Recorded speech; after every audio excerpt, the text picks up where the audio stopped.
ನಮಸ್ತೆ ಫ್ರೆಂಡ್ಸ್, ಸವಿಪಾಕ ಶಾಲೆ ಚಾನೆಲ್ಗೆ ತಮಗೆಲ್ಲರಿಗೂ ಸ್ವಾಗತ. ನಾನಿವತ್ತು ನಿಪ್ಪಟ್ಟು ರೆಸಿಪಿನ ಮಾಡಿ ತೋರಿಸ್ತಾ ಇದ್ದೀನಿ. ನಿಪ್ಪಟ್ಟನ್ನ ಯಾವ ರೀತಿ ಮಾಡೋದಂತ ನೋಡ್ಕೊಂಬರೋಣ ಬನ್ನಿ. ಮೊದಲು ಗ್ಯಾಸ್ ಮೇಲೆ ಒಂದು ಫ್ರೈ ಪ್ಯಾನ್ನ ಇಟ್ಕೊಂಡಿದ್ದೀನಿ. ಅದಕ್ಕೆ ಕಡಲೆ ಬೀಜನ ಒಂದು 1/4 ಕಪ್ ಆಗುವಷ್ಟು ಹಾಕ್ಕೊಂಡು ಚೆನ್ನಾಗಿ ಅದನ್ನು ಕೆಂಪುಗೆ ಹುರಿದು ಎತ್ತಿಟ್ಕೊಳ್ಬೇಕು. ನೋಡಿ, ಇವಾಗ ಕಡಲೆ ಬೀಜನ ಹುರ್ಕೊಂಡಿದ್ದಾಗಿದೆ. ಅದನ್ನ ಇವಾಗ ತೆಗೆದಿಟ್ಕೊಳ್ತಾ ಇದ್ದೀನಿ.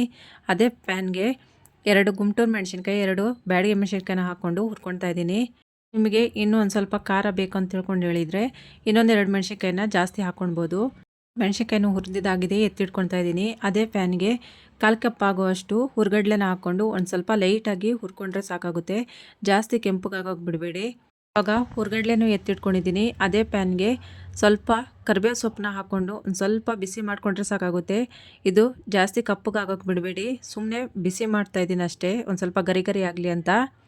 ಇವಾಗ ನೋಡಿ, ಬಿಸಿ ಆಗಿದೆ. ಕರಿಬೇವು ಸೊಪ್ಪನ್ನ ಎತ್ತಿಟ್ಕೊಂಡು ಅದೇ ಪ್ಯಾನ್ಗೆ 2 ಟೇಬಲ್ ಸ್ಪೂನ್ ಆಗುವಷ್ಟು ಬಿಳಿ ಎಳ್ಳನ್ನ ಹಾಕ್ಕೊಂಡು ಅದು ಸಿಡಿಯೋ ತನಕ ಒಂದು ಸ್ವಲ್ಪ ಹುರ್ಕೊಳ್ಬೇಕು. ಹುರ್ಕೊಂಡು ಎತ್ತಿಟ್ಕೊಳ್ತಾ ಇದ್ದೀನಿ. ಇವಾಗ ಎಲ್ಲ ಸಾಮಗ್ರಿಗಳನ್ನೆಲ್ಲ ಹುರ್ಕೊಂಡಿದ್ದೆಲ್ಲ ಆಗಿದೆ.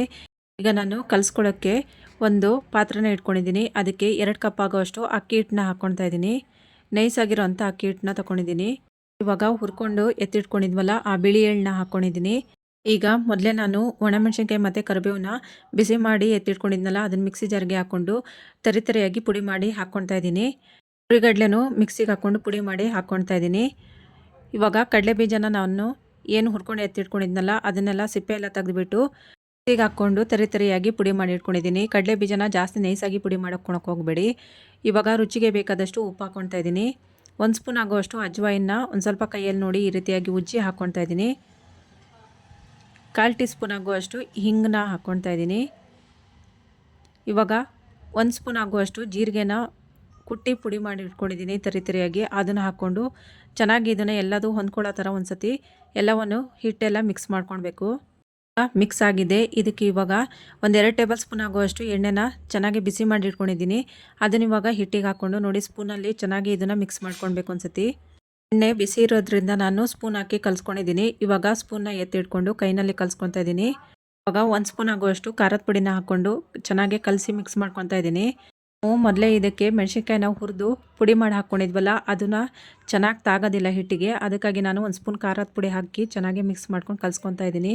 ಹಿಟ್ಟೆಲ್ಲ ನಾವು ಇವಾಗ ಎಣ್ಣೆ ಹಾಕ್ಕೊಂಡು ಹೆಂಗೆ ಕಲಿಸ್ಕೊಂಡಿದ್ವಲ್ಲ ನೋಡಿ, ಮುಷ್ಟಿ ಕಟ್ ನೋಡಿದರೆ ಚೆನ್ನಾಗಿ ಉಂಡೆ ಆಗ್ತಾಯಿದೆ. ಇದು ಕರೆಕ್ಟಾಗಿ ಹದದಲ್ಲಿ ಮಿಕ್ಸ್ ಆಗಿದೆ ಅಂತ ಅರ್ಥ.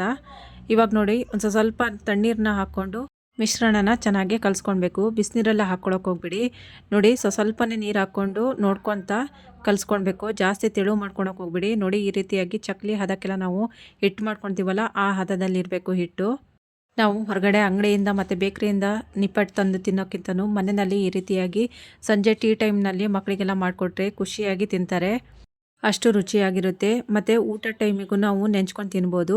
ನೋಡಿ, ಹಿಟ್ಟೆಲ್ಲ ಕಲಿಸ್ಕೊಂಡಿದ್ದಾಗಿದೆ. ನೋಡಿ ಎಷ್ಟು ಚೆನ್ನಾಗಿ ಹಿಟ್ಟು ಚೆನ್ನಾಗೇ ಕಲಿಸ್ಕೊಂಡಿದ್ದೀವಿ ಅಂತ ಹೇಳ್ಕೊಂಡು ಕರೆಕ್ಟಾದ ಹದದಲ್ಲಿ ಹಿಟ್ಟನ್ನ ಕಲಿಸ್ಕೊಂಡಿದ್ದೀವಿ. ಇವಾಗ ಗ್ಯಾಸ್ ಮೇಲೆ ಒಂದು ಕಡಾಯಿನ ಇಟ್ಕೊಂಡಿದ್ದೀನಿ. ಅದಕ್ಕೆ ಎಣ್ಣೆ ಹಾಕ್ಕೊಂಡು ಎಣ್ಣೆ ಚೆನ್ನಾಗಿ ಕಾಯೋಕ್ಕೆ ಬಿಟ್ಬಿಡಬೇಕು. ಈ ಕಡೆ ನಾವು ಹಿಟ್ಟನ್ನ ಏನು ಕಲಿಸ್ಕೊಂಡು ಇಟ್ಕೊಂಡಿದ್ವಲ್ಲ, ಅದನ್ನು ಸ್ವಲ್ಪ ಹಿಟ್ಟನ್ನ ತಗೊಂಡು ಉಂಡೆ ಕಟ್ಕೊಳ್ಬೇಕು. ನೋಡಿ, ಈ ರೀತಿಯಾಗಿ ಚಿಕ್ಕ ಚಿಕ್ಕದಾಗಿ ಉಂಡೆ ಕಟ್ಕೊಳ್ತಾ ಇದ್ದೀನಿ. ಒಂದು 2, 3, 4 ಒಂದೇ ಸತಿಗೆ ಉಂಡೆ ಕಟ್ಕೊಂಡು ಒಂದೇ ಸತಿ ಮಾಡ್ಕೊಳ್ಬೋದು.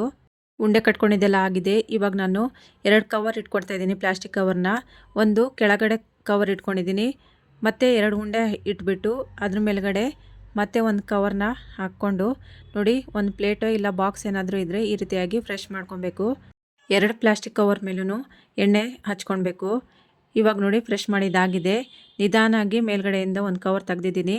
ಇವಾಗ ನಿಧಾನಕ್ಕೆ ಒಂದೊಂದೇ ನಿಪ್ಪಟ್ಟನ್ನ ತೆಗೆದು ಎಣ್ಣೆಯಲ್ಲಿ ಹಾಕ್ಕೊಳ್ತಾ ಇದ್ದೀನಿ. ನೋಡಿ, ಎಣ್ಣೆನೂ ಚೆನ್ನಾಗಿ ಕಾದಿದೆ. ಗ್ಯಾಸು ಹೈ ಫ್ಲೇಮಲ್ಲಿ ಇಟ್ಕೊಳಕ್ಕೆ ಹೋಗ್ಬಿಡಿ. ಮೀಡಿಯಮ್ ಫ್ಲೇಮ್ನಲ್ಲಿ ಇಟ್ಕೊಂಡು ನಿಧಾನಾಗಿ ಬೇಯಿಸ್ಕೊಳ್ಬೇಕು. ಮತ್ತು ಎಣ್ಣೆಯಲ್ಲಿ ಹಾಕಿದ ತಕ್ಷಣವೇ ಉಲ್ಟಾ ಮಾಡೋಕ್ಕೆ ಹೋಗಬಾರ್ದು, ಕಟ್ಟಾಗಿಬಿಡ್ತವೆ. ಜಾಸ್ತಿ ಕೆಂಪಗಾಗಿ ಹುರ್ಕೊಳಕ್ಕೆ ಹೋಗ್ಬಿಡಿ. ಒಂದು ಸ್ವಲ್ಪ ಲೈಟಾಗಿ ಕೆಂಪಗಾಗ್ತಾ ಇದ್ದಂಗೆ ಎತ್ತಿ ಬಿಡಬೇಕು. ಆವಾಗ ಚೆನ್ನಾಗಿ ಒಳಗಡೆ ಎಲ್ಲ ಬೆಂದಿರುತ್ತೆ, ಕರೆಕ್ಟ್ ಹೋಗೋದಿಲ್ಲ. ನೋಡಿ, ಇವಾಗ ಇನ್ನೊಂದು ಸತಿ ಹಾಕಿ ತೋರಿಸ್ತಾ ಇದ್ದೀನಿ. ಪಾತ್ರೆ ಒಂದು ಸ್ವಲ್ಪ ದೊಡ್ಡಕ್ಕಿದ್ರೆ ಒಂದೇ ಸತಿಗೆ 4-5 ಹಾಕ್ಕೊಂಡು ಮಾಡ್ಕೊಳ್ಬೋದು. ನಾನಿಲ್ಲಿ 2 ಹಾಕಿ ತೋರಿಸ್ತಾ ಇದ್ದೀನಿ. ನಿಪ್ಪಟ್ಟು ಪೂರಿ ಥರ ಉಬ್ಬಾರ್ದು, ಚಪಾತಿ ಥರ ಆಗಿ ಬಂದ್ರೇ ನಿಪ್ಪಟ್ಟು ತಿನ್ನೋದಕ್ಕೆ ತುಂಬಾ ಚೆನ್ನಾಗಿರುತ್ತೆ. ನೋಡಿ, ಇವಾಗ ಆಗಿದೆ. ತೆಗಿತಾ ಇದ್ದೀನಿ. ತೆಗೆದು ಒಂದು ಪ್ಲೇಟಿಗೆ ಹಾಕ್ಕೊಳ್ತಾ ಇದ್ದೀನಿ. ನೋಡಿದ್ರಲ್ವ ಫ್ರೆಂಡ್ಸ್, ರುಚಿಕರವಾದಂತಹ ಅಂಗಡಿಲಿ ಸಿಗುವಂತಹ ನಿಪ್ಪಟ್ಟನ್ನ ಯಾವ ರೀತಿ ಮಣ್ಣಿನಲ್ಲೇ ಮಾಡ್ಕೊಳ್ಳೋದು ಅಂತ ಹೇಳ್ಕೊಂಡು. ಇಷ್ಟ ಆದರೆ ಲೈಕ್ ಮಾಡಿ, ಶೇರ್ ಮಾಡಿ, ಸಬ್ಸ್ಕ್ರೈಬ್ ಮಾಡಿ friends. Thank you for watching.